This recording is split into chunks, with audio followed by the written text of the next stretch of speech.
Los 4 reyes sucesores de Jaime II en el siglo XIV. 4 monarcas descendientes del rey representativo de una nueva política en la corona de Aragón y en España al comenzar el siglo XIV ocuparon sucesivamente el trono aragonés en el resto del mismo, Alfonso IV, Pedro IV, Juan I y Don Martín, reyes como políticos y diplomáticos anodinos, sin ideal, y como sus súbditos, encariñados con un retraimiento cada vez mayor de los negocios mundiales y más apegados, de día en día, a su tierra y a sus costumbres y tradiciones. 5 reinaron en Castilla, y solo del primero podría la historia decir bien, si no lo impidiera su absoluta falta de moral familiar y pública. Alfonso XI era hombre capaz de terminar la reconquista y aún de dar a España la unidad con costumbres más morigeradas y con proceder menos apasionado y más humano. El rasgo fundamental y característico de los tiempos siguientes a Jaime II es la tendencia a la aproximación de las dos coronas mediante matrimonios, único modo entonces de llegar a ella. Consecuencia de ese sentido político unitario son, precisamente, las guerras que durante varios años asolaron las tierras aragonesas y castellanas. Las dos coronas se sentían atraídas, pero el tiempo no era llegado en que el contacto y menos aún la fusión se hicieran pacíficamente. De aquellos 4 reyes que gobernaron la corona de Aragón desde 1327 a 1410, el más enérgico y de mayor sentido político fue el segundo, Pedro IV, aunque también, como hombre, el más malo.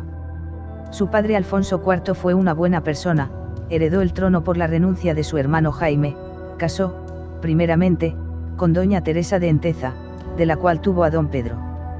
Viudo de esta señora, contrajo segundas nupcias con aquella infanta Leonor, con la que no quiso consumar el matrimonio su hermano mayor, prefiriendo ser fraile a ser su marido. Los hechos demostraron que casi obró bien. La tal señora fue madre de 2 hijos, Jaime y Fernando.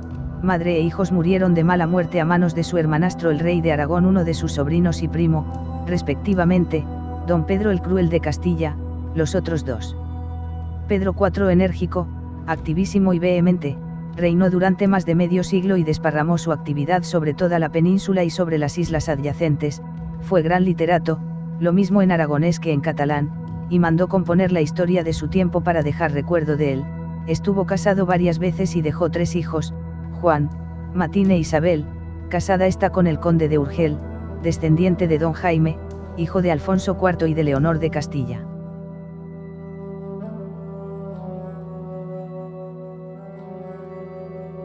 Juan I fue poco guerrero y poco amigo de la política, tuvo 2 mujeres, las 2 francesas, y se dejó llevar por ellas, muy amigo de la poesía, de la música y sobre todo de la caza, en la cual encontró la muerte. Don Martín era un santo varón, nacido para el claustro o para caballero rico. Sus preocupaciones principales se las proporcionó la familia, fuera de esta, nada le complacía ni le atraía, la lectura de obras piadosas era su encanto. Casó con doña María de Luna, una de las herederas más ricas de Aragón, mujer varonil y de alma robusta, de la cual solo tuvo un hijo, don Martín de Sicilia, que murió sin sucesión en vida de su padre, abriendo su muerte el interregno, que terminó con el compromiso de Caspe. Sigue la corona de Aragón en estos reinados el movimiento que le imprimió el impulso adquirido en los precedentes, pero más lento cada vez hasta extinguirse y caer en una especie de sopor. La política peninsular de Aragón en los 4 reinados del siglo XIV, estuvieron marcados por las continuas guerras entre castellanos y aragoneses. Ya he comentado antes, que estos 4 reyes que siguieron a Jaime II hasta el interregno, fueron reinados anodinos y de transición. Ya se vislumbraba el ocaso de la corona de Aragón. Sin embargo, también ocurrieron acontecimientos históricos interesantes e importantes como para ser tenidos en cuenta. Vamos a ello.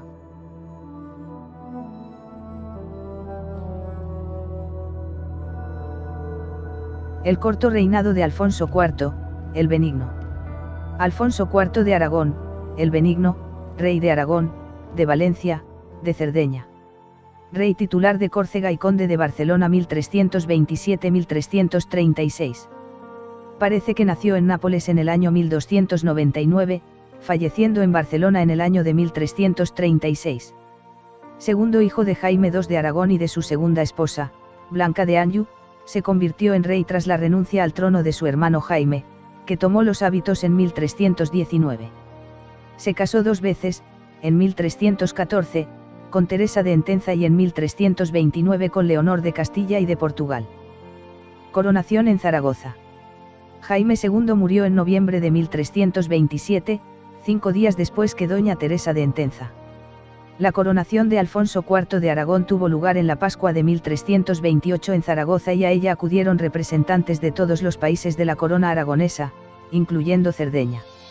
Esto era una novedad, porque hasta entonces las ceremonias de coronación se habían circunscrito exclusivamente al reino de Aragón, pero además hubo otra novedad: Alfonso se coronó a sí mismo, en una ceremonia que no tenía precedentes ni era recogida en ningún ceremonial, español o extranjero. Según la crónica de Montaner, importante fuente para el estudio de la política de Alfonso IV hasta su coronación, con este hecho el monarca quiso significar que no recibía su autoridad de la Iglesia, lo preceptivo era la coronación por parte de un obispo, aunque tampoco lo hacía en contra de la Iglesia. Alfonso IV juró en Daroca, 1328, el compromiso de mantener unida la corona de Aragón, como había sido la voluntad de su padre, y no disgregar sus reinos.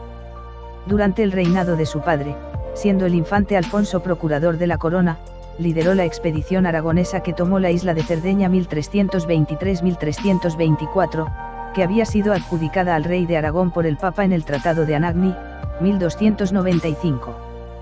Por la conquista de Cerdeña entró en conflicto con Pisa y Génova, ya que ambas ciudades italianas tenían posesiones e intereses comerciales en ella.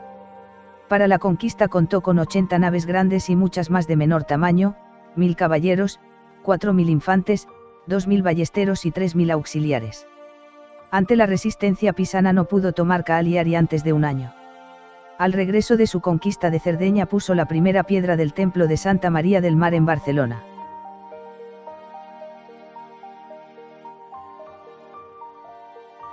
Política internacional. En el terreno internacional, los aspectos más relevantes de su gobierno fueron: Alfonso IV va a iniciar una política de reunificación de los dominios dispersos en el Mediterráneo, obra que proseguirá su hijo Pedro IV. La influencia en Sicilia arrancaba de fines del siglo anterior. Mallorca estaba regida por descendientes de la Casa Real aragonesa. Atenas y Neopatria, en Grecia, se hallaban en manos de aventureros aragoneses. Córcega y Cerdeña habían sido adjudicadas a Aragón por el Tratado de Anagni, 1295. Alfonso IV comenzó tratando de incorporar efectivamente a estas dos últimas islas, lo que no fue fácil, dada la ayuda que corsos y sardos recibieron de Pisa y Génova. Fundamentalmente la segunda, principal rival comercial de la corona de Aragón en el Mediterráneo. El dominio efectivo de Cerdeña y Córcega está plagado de sublevaciones, como la de Sácer, 1329. El monarca promovió la repoblación de Cerdeña con catalanes, valencianos y aragoneses, 1329 a 1330, siendo ayudado fundamentalmente por la nobleza, que tenía intereses económicos en las islas. La medida fue acompañada por una reorganización administrativa. La alianza con los musulmanes del norte de África. En apoyo del comercio mediterráneo, firmó sendos tratados de alianza con los reyes musulmanes de Bujía y Túnez, 1329. Por último, la lucha defensiva contra el reino de Granada vino impuesta por el ataque, 1331, que los granadinos efectuaron por el reino de Valencia, tomando Orihuela y Elche. La reacción de Alfonso IV fue fructífera, desembocando en el Tratado de Paz que se firmó en 1335. Política interna. Aunque su reinado fue breve y prácticamente de transición, pues transcurrió entre 1327 y 1336, desde el punto de vista interno, la mayor parte de sus energías se van a consumir en la lucha contra la nobleza. El problema interno más sobresaliente será el descontento, una vez más, de la nobleza tanto aragonesa como valenciana. La presión de la aragonesa había remitido algo respecto a los reinados anteriores, si bien su ideario y reivindicaciones tales como, ampliación de su poder, oposición a la fuerza de la nobleza de los condados y extensión de su autoridad en el reino de Valencia seguían latentes, aunque acomodados a las nuevas circunstancias. Es, sin embargo, la nobleza valenciana la que daría ahora muestras de una mayor actividad, al protestar por la política real consistente en la concesión de varias villas y castillos a los hijos de Leonor de Castilla, segunda esposa del rey, hijos que tenían cerrado el camino al trono por Pedro, luego Pedro IV, fruto del primer matrimonio del rey con Teresa de Entenza. Al revocar Alfonso IV tales donaciones, 1332, se ensanchó la sima abierta entre los partidarios de la reina y los del infante Pedro. La nobleza aragonesa se pondrá de parte de este último, quien, poco después de alcanzar la corona, se decantará hacia los condados catalanes, cuyo peso específico dentro de la corona de Aragón era más importante. Es entonces cuando los nobles aragoneses resucitarán la unión aragonesa y, en consecuencia, la guerra civil. Cuando el rey enfermó a finales de 1335, doña Leonor huyó a Castilla. Alfonso IV murió en el Palacio de Barcelona, atendido por sus hermanos Pedro de Ribagorza y el conde de Prades, ante la ausencia de la reina y el heredero. Alfonso IV fue sucedido por su hijo Pedro IV apodado el Ceremonioso.